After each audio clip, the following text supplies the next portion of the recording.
All the books I've read so far in the year of 2026, and mind you, I've had a school schedule, so it's not that many, but let's break them down. The first one I want to talk about is going to be Cruel Prince. I feel like everybody's raved about this book, and what a freaking letdown. Probably a 3 out of 5 stars. I'm a romance girly. There wasn't a lot of romance. Hi, Slim Boy. And so that's probably give it 3 out of 5 stars. I'm sorry to all the Cruel Prince lovers out there. Next, I'm going to talk about The King of Frost and Shadows by Jen Lee Gray. I love the first book. It was so freaking good. I think she's very underrated. I feel like nobody talks about her. I feel like there's so much potential. She's not the best writer, I will be honest, but there's just so much potential. And then we get to the second book, and honestly, what a freaking letdown. Her writing's just horrible. I wanted to scream my head off, but I absolutely adore the books, the ideas of them.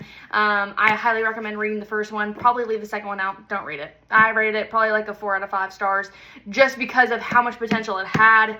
It honestly probably deserved like a 3.5 stars. So next is going to be When the Moon Hatched by Sarah A. Parker. Honestly, you're seeing a theme here. They're mostly going to be series.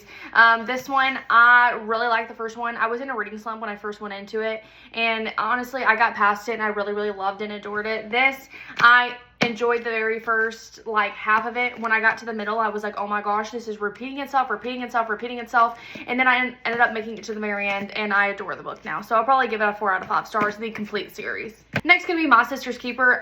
Completely different. I actually read this for a class and really adored it, and we watched the movie. And let me tell you, I literally was not expecting that. I did not know how different this was for the movie. So go check it out. Honestly, I would rate the book. It's more for a younger audience.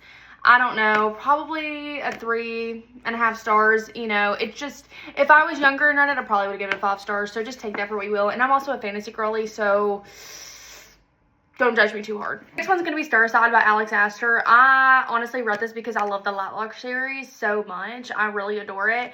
This book honestly started out really strong. I was obsessed. I literally read this in one day. It was so freaking good. And then we got to the middle and it kind of slowed down a bit. I really love the world building. I love the swords. I love the magic. I would highly recommend this. At the end, I was shooketh. Those are the books I've read so far in 2026, and let me know if you've read any of them or if you're going to put any on your TBR. Bye!